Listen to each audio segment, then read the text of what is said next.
इस बजट का आम आदमी पे क्या प्रभाव पड़ता है, मेरे दृष्टिकोण से सबसे ज़्यादा अहम सवाल जो बजट है वो आम आदमी के आशाओं, सीमाओं और यथार्थ के बीच संतुलन बनाने का प्रयास करता दिखाई देता है। वित्तीय अनुशासन की दृष्टि से एक सकारात्मक रुख सरकार का दिखाई अगर देखें तो बजट की जो मंशा है बड़ी ही जिम्मेदार कही जा रही है।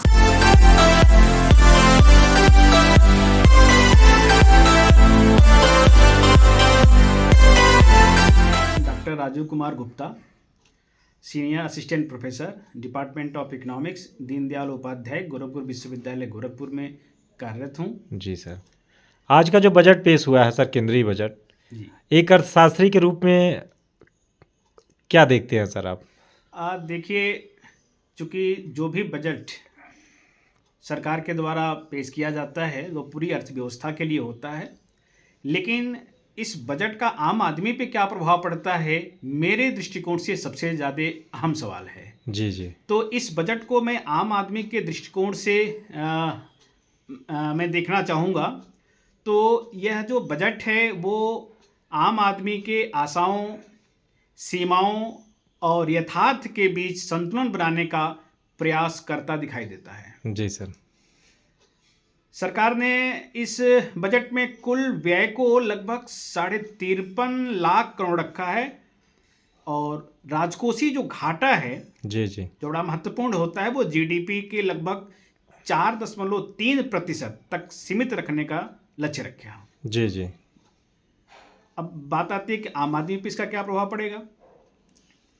हालांकि ये जो 4.3% का जो राजकोषीय घाटा रखा गया है, जी जी, इससे वित्तीय अनुशासन की दृष्टि से एक सकारात्मक रुख सरकार का दिखाई देता है। जी जी, क्योंकि अगर घाटा बढ़ेगा तो अंततः महंगाई भी बढ़ेगी। बिल्कुल। और इसका जो कर का बोझ होगा वो आम आदमी पे ही पड़ेगा। जी।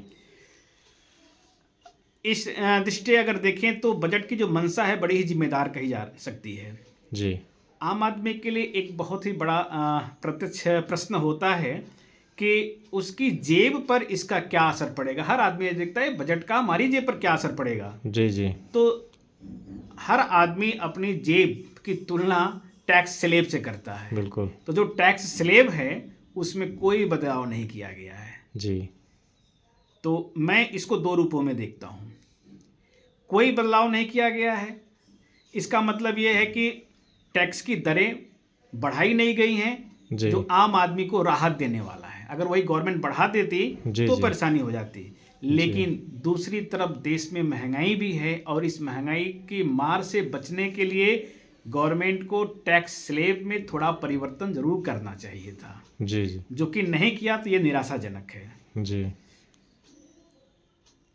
इसमें इस बजट का की जो सबसे बड़ी बात है वो कैपिटल एक्सपेंडिचर है, पूंजीगत व्यय है। जी जी।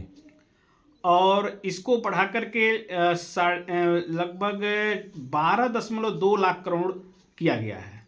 जी। जो टोटल एक्सपेंडिचर है एक बहुत बड़ा हिस्सा है। जी जी। इसका सीधा असर, जी, क्योंकि कैपिटल एक्सपेंडिचर इसलिए इसका सीधा असर जो है कि सड़क, रेल, लॉजिस्टिक और आवास जैसे क्षेत्रों पर पड़ेगा। जी जी। आम आदमी के लिए इसका अर्थ है कि भविष्य में बेहतर सड़कें मिलेंगी। जी जी। तेज परिवहन और रोजगार के अधिक अवसर भी मिलेंगे। जी। हालांकि यह भी सच है कि इंफ्रास्ट्रक्चरल परियोजनाओं का लाभ तुरंत नहीं बल्कि मध्यम और दीर्घ अवधि में दिखाई देता है। बिल्कुल। इसलिए वर्तमान बेरोजगारी और आय असुरक्षा से जूझ रहे लोगों को तत्काल राहत सीमित ही मिलती है। जी जी। हमारा इकोनॉमिक्स कहता है कि जो कैपिटल एक्सपेंडिचर है इसका एक मल्टीप्लायर इफेक्ट होता है। जी जी। अर्थात जितना गवर्नमेंट खर्च करती है उसका कई गुना हमारी अर्थव्यवस्था में आय के रूप में फलीभूत होता है। जी जी। तो इससे भी आम आदमी को राहत मिल सकती है, फायदा मिल सकता है। जी जी। हमारे अर्थव्यवस्था का एक ऐसा क्षेत्र है जो रोजगार का सृजन बहुत बड़ी मात्रा में करता है, वो है एमएसएमई क्षेत्र। जी जी।